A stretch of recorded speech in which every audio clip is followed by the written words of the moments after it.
കൃഷി വകുപ്പ് മന്ത്രി പി പ്രസാദ് നമ്മോടൊപ്പം ചേരുന്നുണ്ട്. മിനിസ്റ്റർ, ഇപ്പോൾ ഈ ഗവർണർ അവരുടെ നിലപാട് വീണ്ടും കടുപ്പിക്കുകയാണ്. അതായത് ഇനി എല്ലാ പരിപാടിയിലും ഇത്തരത്തിൽ ഭാരതാംബയുടെ ചിത്രം അത് വെച്ചുകൊണ്ട് തന്നെയാണ് എല്ലാ പരിപാടിയും ഉണ്ടാവുന്നുള്ള നിലപാടിലേക്ക് പോകുന്നു. നമ്മുടെ ഒരു നിലപാടിൽ എന്തായിരിക്കും? സംസ്ഥാന സർക്കാരിൻ്റെ നിലപാട് വ്യക്തമാക്കിയിട്ടുണ്ട്. സംസ്ഥാന സർക്കാരിനും നമ്മുടെ രാജ്യം അംഗീകരിക്കുന്ന നടപടികൾ മാത്രമേ സ്വീകരിക്കാൻ പറ്റുകയുള്ളൂ.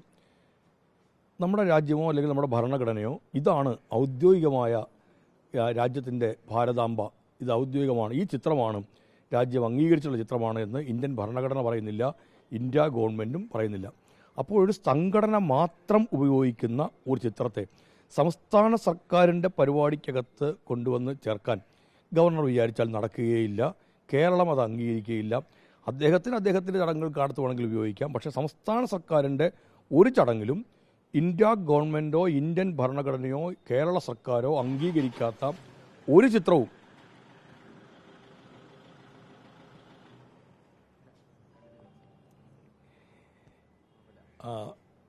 ഇന്ത്യ ഗവൺമെൻറ്റോ ഇന്ത്യയുടെ ഭരണഘടനയോ സംസ്ഥാന സർക്കാരോ ഒന്നും അംഗീകരിക്കാത്ത ഒരു ചിത്രത്തെ ഇതാണ് ഔദ്യോഗികമായ ഭാരതാംബ എന്ന് പറഞ്ഞാൽ അംഗീകരിക്കാൻ സംസ്ഥാന ഗവൺമെൻറ് തയ്യാറല്ല. നമ്മുടെ രാജ്യം എന്തിനെല്ലാമാണ് ആദരിക്കേണ്ടത്? കൃത്യതയോടുകൂടി എന്നവണ്ണം നമ്മുടെ ഭരണഘടന പറയുന്നുണ്ട്. ഇന്ത്യൻ ഭരണഘടന പറയുന്നുണ്ട്. നമ്മുടെ ദേശീയ പതാകയെക്കുറിച്ച്, നമ്മുടെ ദേശീയ പതാകയ്ക്കകത്തുള്ള ചിഹ്നത്തെക്കുറിച്ച് പറയുന്നുണ്ട്, അല്ലെങ്കിൽ നമ്മുടെ ദേശീയ ഗാനത്തെക്കുറിച്ച് പറയുന്നുണ്ട്.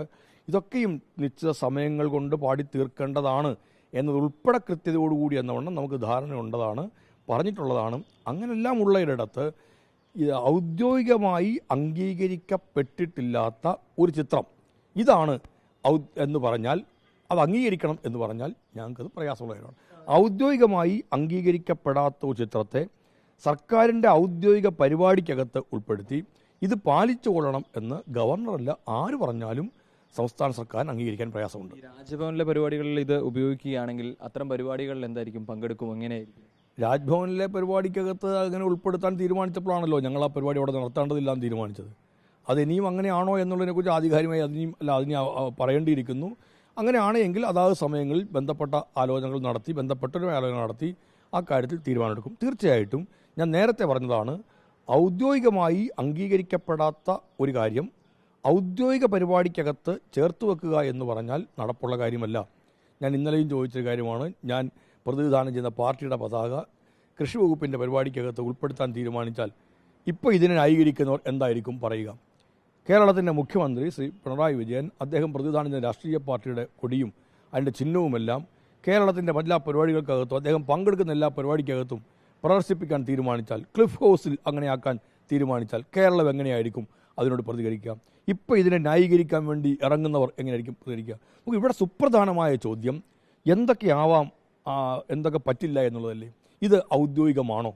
ഔപചാരികമായി അംഗീകരിക്കപ്പെട്ടതാണോ? അങ്ങനെയാണെങ്കിൽ എന്തുകൊണ്ടാണ് 7.5 പതിറ്റാണ്ടിടയിൽ ഇന്ന് വരെയും നമ്മൾ ഇങ്ങനൊരു കാര്യത്തെ കാണാതിരുന്നത്? രാഷ്ട്രപതി ഭവനിൽ നടക്കുന്ന ചടങ്ങുകൾക്കകത്ത് നമ്മൾ ആരും ഇത് കണ്ടിട്ടില്ല. ഉപരാഷ്ട്രപതി പങ്കെടുക്കുന്ന ചടങ്ങുകൾ നമ്മൾ ആരും ഇത് കണ്ടിട്ടില്ല.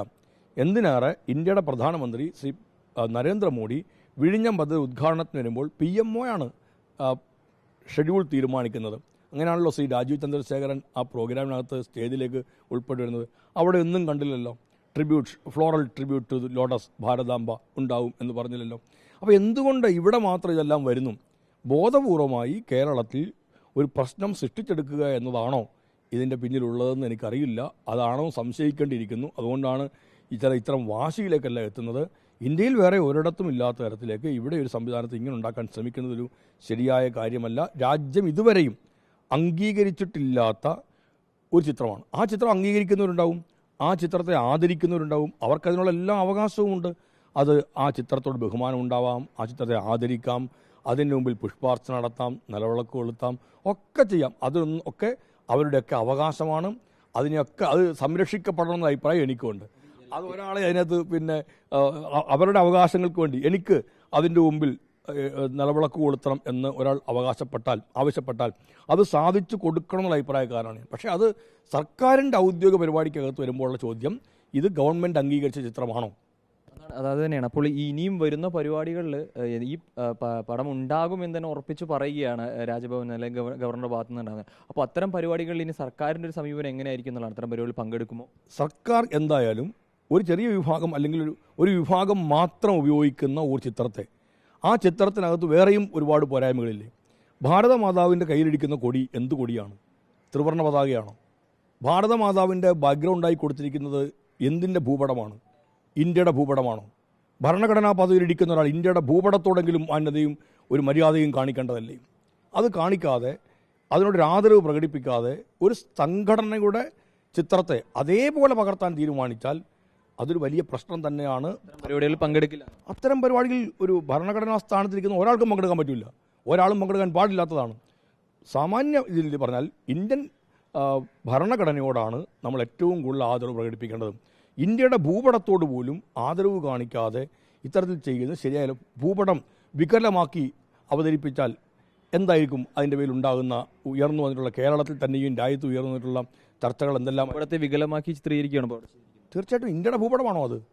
ആ ഭൂപടത്തിനകത്ത് നിങ്ങൾ നോക്കൂ, ആ ഭൂപടം എനിക്കറിയില്ല എങ്ങനെയാണ് അതിനെ വ്യാഖ്യാനിക്കാൻ കഴിയുന്നത്. ആ ഭൂപടത്തെ പകുതിയാക്കാൻ പറ്റുമോ? ആ ഭൂപടത്തിനകത്ത് ഇന്ത്യ യഥാർത്ഥത്തിലുണ്ടോ?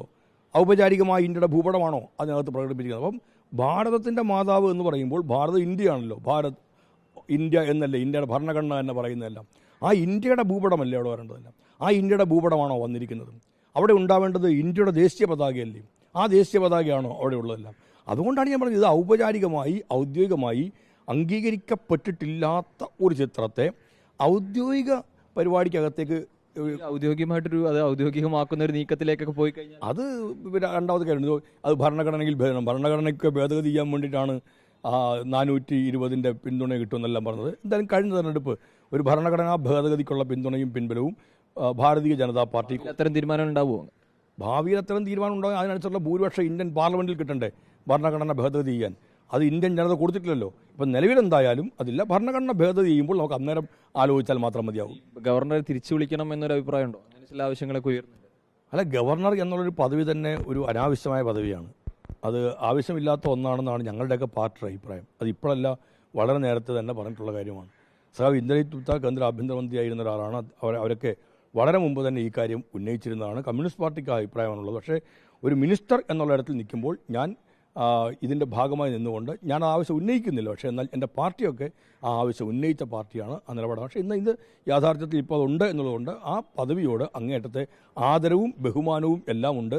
ഗവർണറോടും ആ ബഹുമാനം എപ്പോഴും ഉണ്ടായിരിക്കും. പക്ഷേ ഇത്തരം രീതികൾ ചെയ്യുമ്പോൾ അതിനൊരിക്കലും അങ്ങോട്ട് ഉൾക്കൊള്ളാൻ കഴിയില്ല. ഒരു ജനിതക മാറ്റം വരുത്തി ഇതിനെല്ലാം കൊണ്ടുവരിക എന്ന് പറയുന്ന രീതിയിലേക്ക് ഒരു ശരിയായ കാര്യമല്ല. അതുതന്നെയാണ് കൃത്യമായി നിലപാട് കൃത്യമായി അവിടെ പറഞ്ഞു വെക്കുകയാണ് മന്ത്രി പി പ്രസാദ് എന്ന് പറയുന്നത്. അതായത് ഇത്തരത്തിൽ ഭരണഘടനയ്ക്ക് നിലവിൽ വരാത്ത, അല്ലെങ്കിൽ ഭരണഘടന അംഗീകരിക്കാത്ത ഇത്തരം ചിത്രങ്ങൾ കൊണ്ടുള്ള പരിപാടികളിൽ പങ്കെടുക്കാൻ കഴിയില്ല എന്നുള്ള നിലപാട് തന്നെയാണ് അദ്ദേഹം പറഞ്ഞു വെക്കുന്നത്.